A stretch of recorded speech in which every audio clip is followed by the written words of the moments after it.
প্রিয় ভাইয়েরা আমার, সন্তান আল্লাহর পক্ষ থেকে এক মহান নেয়ামত। কাউকে তিনি দেন, কাউকে অপেক্ষায় রাখেন, সবাই তার হিকমা অনুযায়ী। কোরআনে আল্লাহ তাআলা বলেন, তিনি যাকে ইচ্ছা কন্যা দান করেন, যাকে ইচ্ছা পুত্র দান করেন, আর যাকে ইচ্ছা নিঃসন্তান রাখেন।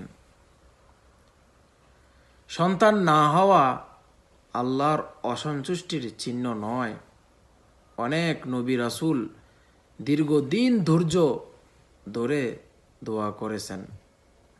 নবী জাকারিয়া আলাইহিসসালাম চোখের পানি ফেলে দোয়া করেছিলেন, আর আল্লাহ তার দোয়া কবুল করেছিলেন।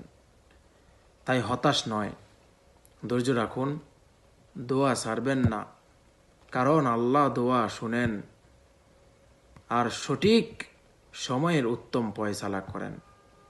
আসুন সন্তান লাভের আশাকে দোয়া, ধৈর্য আর আল্লাহর উপর ভরসায় রূপ দেই।